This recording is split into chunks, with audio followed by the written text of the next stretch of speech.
For generations, the Israelites lived in Egypt as honored guests, thriving under the protection of an old alliance. But almost overnight, the skies over Goshen darkened, and this favored community became public enemies of the state. The catalyst was simple. A new regime took over.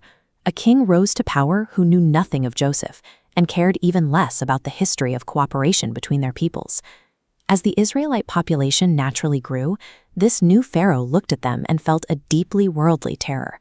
He became consumed by paranoia, convinced that if a war broke out, these outsiders would turn against him and shatter his grip on power. His solution was ruthless. He stripped them of their autonomy and forced the Israelites into grueling, inescapable manual labor. They were ordered to build the massive store cities of Pithom and Ramesses, their lives made bitter with endless toil in mortar and brick. It is a stark reminder of how fragile cultural favor really is. When those who hold earthly power feel threatened, their internal panic frequently turns into intense oppression against those who faithfully follow God. So we have to ask the hard question, why would God permit this? Why allow his chosen people to endure such a sudden, crushing enslavement? The study notes for this passage suggest a specific reason for this period of suffering. The commentary explains that God uses these burdens to develop resilience, preparing his people for the trials that lay ahead. We cannot become overcomers without troubles to overcome. This development effectively undermined Pharaoh's goal. Looking up at verse 12, the text states, "But the more they were oppressed, the more they multiplied and spread." The forced labor didn't break them, it made them stronger. Because his strategy of slavery was failing, Pharaoh's paranoia spiraled completely out of control. He realized he needed a much darker, far more insidious method to stop their growth. Earthly empires try to use heavy burdens to crush a people's spirit.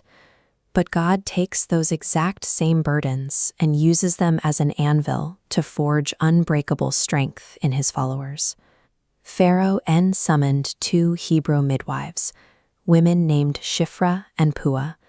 He looked them in the eye and issued a horrific, direct decree. This verse lays out the gruesome specifics of his command. He ordered them to carefully observe the Hebrew women in childbirth, and if it was a boy, execute him on the delivery stool. Only girls were permitted to live. This exact moment represents a massive, unavoidable clash. On one side, you have the absolute top-down coercive power of the Egyptian empire. On the other, the transcendent moral mandate of God's higher law. The midwives were caught directly in the middle. Yet their decision is recorded clearly in chapter 1, verse 17. The text reads, "The midwives, however, feared God and did not do what the king of Egypt had told them. They boldly defied the most powerful man on earth, letting the boys live." When a human government or earthly authority demands that we commit an act of evil, it strips away all neutrality. It forces a definitive choice about which kingdom we truly serve. Naturally, Pharaoh was furious when he found out. He hauled the midwives back in and demanded an explanation. They offered a clever defensive response, claiming that Hebrew women were simply too vigorous and gave birth before a midwife could even arrive. The study notes unpack this. The commentary explicitly states, in this situation, disobeying the authority was proper. God doesn't expect us to obey leaders who command us to violate his word. The text points to Esther, Daniel, and Acts, who recognized we must obey God rather than men. Did God bless them for lying? The notes clarify, God blessed them not because they lied, but for risking their lives to save children, refusing to violate the higher law of God.